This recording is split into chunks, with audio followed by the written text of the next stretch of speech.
السلام علیکم دوستوں، کیا حال ہے آپ کی؟ امید کرتا ہوں خیریت سے ہوں گے۔ چونکہ میرے پیپرز چل رہے تھے اس لیے میں کوئی بھی قصص الانبیاء کا پارٹ نہیں بنا سکا، تو آج میں آپ لوگوں کے لیے قصص الانبیاء حضرت نوح علیہ السلام ایپیسوڈ 3 پارٹ 6 یعنی اس کا فائنل ایپیسوڈ لایا ہوں۔ تو چلیے شروع کرتے ہیں۔ بسم اللہ الرحمن الرحیم۔ ابن عباس رضی اللہ تعالیٰ عنہما سے روایت ہے کہ نوح علیہ السلام اور ان کے ساتھی 6 ماہ کشتی میں رہے، اور بعض روایات میں یہ بھی ہے کہ وہ محرم کی 10 تاریخ کو کشتی سے نیچے اترے۔ آخر اللہ کے حکم سے طوفان رک گیا۔ اللہ نے زمین کو حکم دیا کہ وہ تمام پانی کو نگل جائے۔ زمین نے سارا پانی نگل لیا، زمین خشک ہو گئی۔ اللہ تعالیٰ سورہ ہود آیت 44 میں فرماتے ہیں، ترجمہ: اور فرمان کیا گیا، اے زمین پانی کو نگل جا، اور اے آسمان بس کر تھم جا۔ اسی وقت پانی سکھا دیا گیا اور کام پورا کر دیا گیا، اور کشتی جودی پہاڑ پر جا ٹھہری، اور فرما دیا گیا کہ ظالم لوگ اللہ کی رحمت سے دور ہیں۔ کشتی جودی پہاڑ پر جا کر ٹھہر گئی۔ اب انہیں حکم دیا گیا کہ سلامتی کے ساتھ کشتی سے نیچے اتر آئیں۔ آپ پر میری برکت نازل ہوگی اور ان قوموں پر بھی جو آئندہ آپ کی نسل سے پیدا ہوں گی، اور آپ کی نسل میں سے کچھ لوگ ایسے بھی ہوں گے جنہیں ہم فائدہ تو ضرور پہنچائیں گے، پھر انہیں ہماری طرف سے دردناک عذاب پہنچے گا۔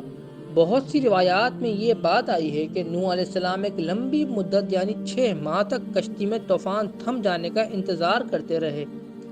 آپ طوفان کے حالات معلوم کرنے کے لیے وقتاً فوقتاً کبوتر بھیجتے رہے۔ اس طرح نوح علیہ السلام زمین پر اتر آئے۔ اس وقت اولاد آدم میں سے کوئی انسان سوائے ان لوگوں کے زندہ نہیں بچا تھا۔ جزیرہ عرب، فلسطین اور ان کے ارد گرد کا علاقہ غرق ہونے سے محفوظ رہا۔ ان کے علاوہ تمام زمین غرق ہو گئی تھی۔ سب کے سب طوفان کے نذر ہو گئے۔ صرف نوح علیہ السلام سے اولاد پیدا ہوئی، اور زمین میں ان کی اولاد کے علاوہ اور کسی کی نسل باقی نہ رہی۔ اسی وجہ سے نوح علیہ السلام کو آدم ثانی اور ابو البشر ثانی کہا جاتا ہے، کیونکہ تمام کے تمام بشر انہی کی طرف منسوخ ہیں۔ سورہ صافات آیت 75-77 میں اسی طرف اشارہ ہے۔ ترجمہ: اور نوح علیہ السلام نے ہمیں پکارا تو دیکھو ہم کیسے اچھے دعا قبول کرنے والے ہیں۔ ہم نے اسے اور اس کے فرمانبرداروں کو زبردست مصیبت سے بچا لیا۔ اس کی اولاد ہم نے باقی رہنے والی بنا دی۔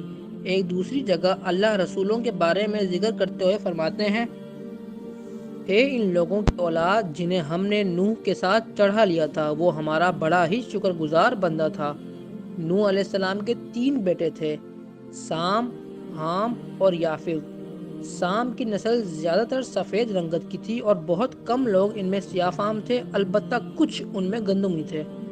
حام کی اولاد کی اکثریت سیاہ فام تھی، ان میں بہت کم لوگ سفید رنگ کے تھے، اور یافت کی اولاد سرخی مائل رنگ کی تھی۔ عرب اور بنو اسرائیل سام کی اولاد ہیں۔ تمام حبش حام کی اولاد ہیں۔ ترک اور مشرقی ایشیا کے لوگ یافت کی اولاد ہیں۔ طوفان کے بعد نوح علیہ السلام اللہ کے بندوں میں 350 سال تک زندہ رہے، پھر نوح علیہ السلام فوت ہو گئے۔ راجح ترین روایات کے مطابق وہ مکہ میں دفن ہوئے۔ ایک دوسری روایت کے مطابق آپ لبنان میں دفن ہوئے۔ تو دوستوں، امید کرتا ہوں کہ آپ کو حضرت نوح علیہ السلام کا یہ پارٹ یعنی لاسٹ پارٹ اچھا لگا ہوگا۔ تو اب حضرت ہود علیہ السلام کے فرسٹ پارٹ کا انتظار کیجیے۔